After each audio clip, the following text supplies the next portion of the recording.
Sure. So river blindness is normally or popularly called onchocerciasis. I think that's the right way around. Mm-hmm. No, it's the wrong way around. So popularly it's called river blindness, but it's really a worm called Onchocerca volvulus.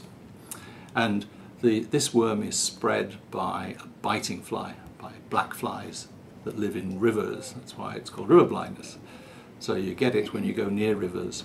And the black fly, the same black fly that you get in those African rivers, is the black fly you get when you go out into, if you go hiking in the States, and you know you all get bitten to death when you go out there at the wrong time of year. That's the same fly, the same black fly. Although it doesn't transmit onchocerciasis in North America, it does transmit it in South America, and there's a program in South America to eliminate onchocerciasis from the Americas. But in Africa, these flies, they breed in the rivers, they live in the rivers, they come out, they bite people, they feed on the blood, and if that person's infected, then they take the larval stages of the parasite from the blood, they go into the fly then bites somebody else, and it injects those young larval stages into the blood of the next person, and they then grow into adult worms in the skin. This is the special thing about this parasite. So the adult worms, they're inside nodules, bumps in the skin, they mate in there and they produce baby worms. And it's the baby worms migrating through your skin. They don't migrate in your blood, they migrate through your skin surface. It's those things that cause the trouble. And if you go to a village where there's onchocerciasis, you find that there are people there who can't stop scratching themselves. They spend all their time doing this. And it's not trivial. They end up with severe cuts in their skin. They lacerate their skin because you can imagine it, 24 hours, 7 days a week, you're itching. That's one of the worst effects of the infection, actually, because year after year it carries on like that. But then the effect we most know about is when those migrating larvae migrate through the skin into the eye, and they cause the cornea to become opaque, and you go blind. And that takes time. That's a slow process. So you can imagine this terrible process of, first of all, having this unbearable itching all the time, and then slowly losing your sight. That's the bad news about onchocerciasis. So there's the question is, how long does it take before you go blind? I think probably is the Yeah. So usually it's years. Okay. So if you've seen those pictures of people being led by their children on sticks, you'll see that they're older people that have gone blind. So it's a slow process. Mm-hmm. The amazing thing, the wonderful thing about onchocerciasis is that in the 80s, it was discovered that pills that you folks may all use for your dogs and cats to cure heartworm's a worm just like onchocerciasis, those pills also worked for onchocerciasis. And so those pills, the chemical name is ivermectin, but they're produced by a company called Merck. They're called Mectizan. And you can buy them as Mectizan for animal veterinary use. Well, Merck in the 1990s said they would provide as much ivermectin as the world needed to combat onchocerciasis for as long as it's needed. It's a remarkable donation. And here's the fantastic thing that happens is when you meet someone who's scratching all the time, who's got this terrible lacerations in the skin, and they take the pill, it just stops. It kills all the baby worms in the skin. So you no longer feel any of that itching, and you can live a much more normal life. Equally importantly, the larvae that are migrating through the skin to the eyes, they're all killed as well. So you don't go blind anymore. So with the onchocerciasis program today, we believe that no one goes blind anymore. That blind onchocerciasis has been eliminated. The issue is that the worms, those worms in the nodules, those adult worms, they're still there. And this drug does not kill the worms, and neither does any other drug. It's one of the big issues. It's not that people haven't looked for drugs that can kill them, but we can't kill the adult worms. So what we can do is kill the larval worms, the baby worms. If you do that, then they can't be transmitted. It doesn't matter if a fly bites you, if there's no larvae there, there's no transmission. So transmission stops. So as long as people keep taking the pills until those worms die, the worms that are in them die, it takes about 10 years. If you do that, then you interrupt transmission in the whole community.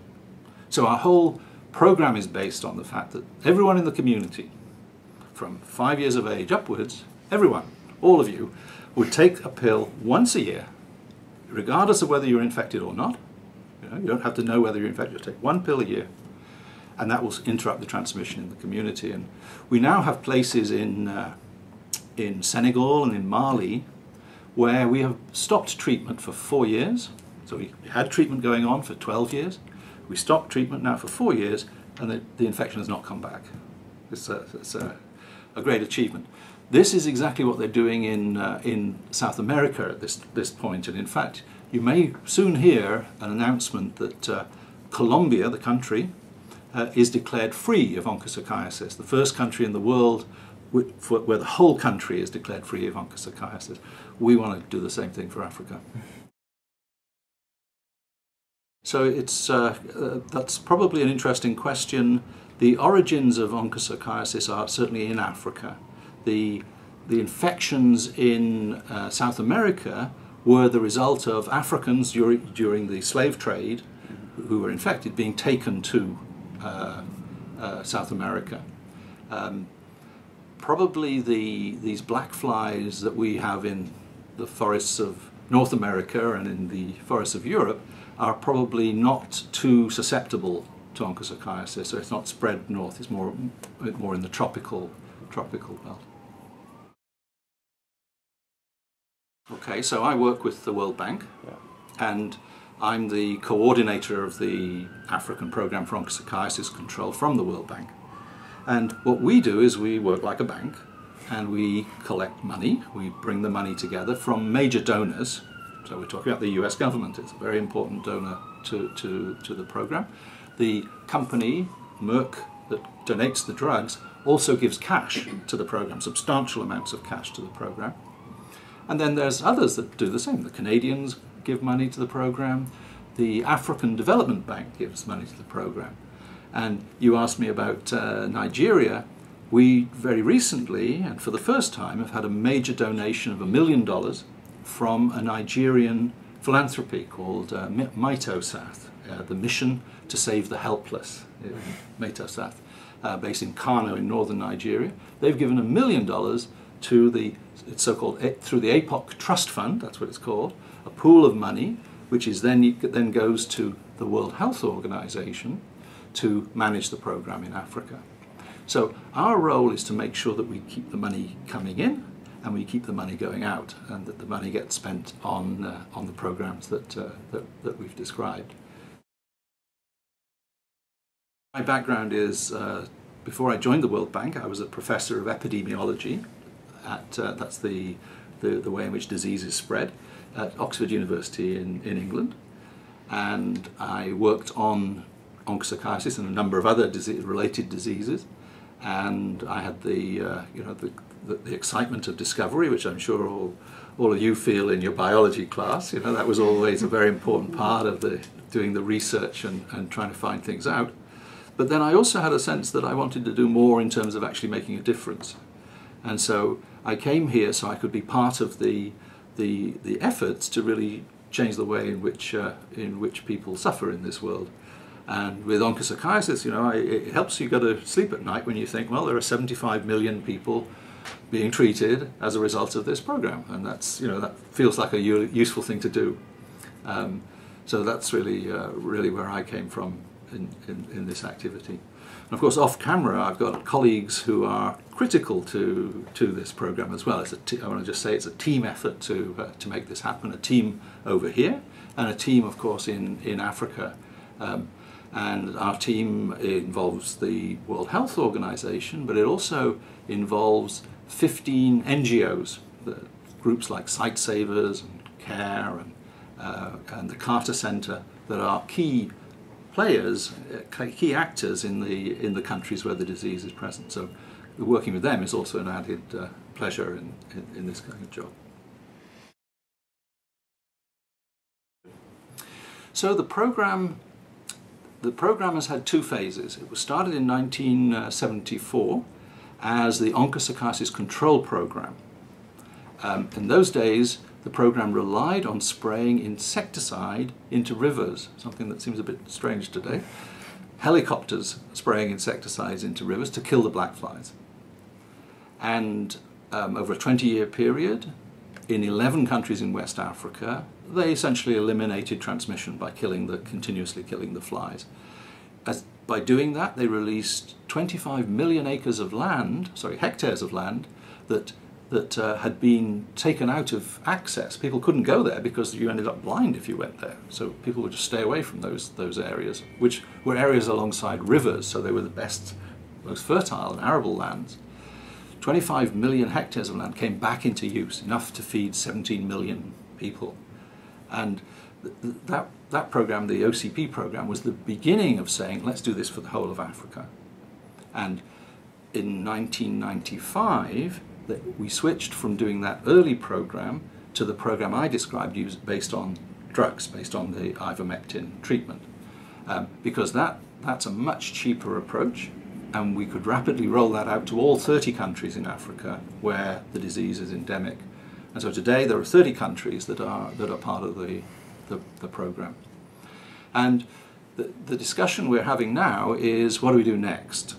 The program obviously has to come to an end at some point, and we're trying to work out what that end point should be. And so we're talking about the elimination of onchocerciasis from Africa, and we have a schedule, a plan to do that, and we hope that before 2015 there'll be 4 countries in Africa that we're hoping will be able to begin to certify themselves as free of the disease, and we're hoping that by 2025 that there'll be nearly all of them. Some of them we know aren't going to make it. Countries that are in a fragile state, post-conflict countries that are extremely poor, it's going to be more difficult. But we think that most of the countries in Africa will be free of onchocerciasis by 2025.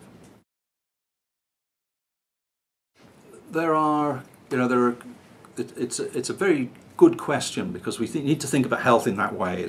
Health isn't just about people not suffering, although clearly that's an important part of it. It's also about what it does for a country. Restricting access to arable land is a key issue.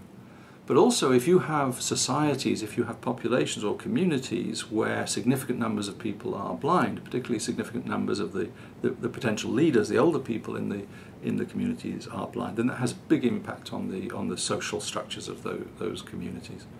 So the disease, where it's prevalent, is a real problem in terms of disrupting social order. And that's one thing that we've certainly seen change completely with the availability of ivermectin. In fact, the question now is, of course, encourage people to keep taking the drug, because they no longer see blind people, so the incentive kind of declines.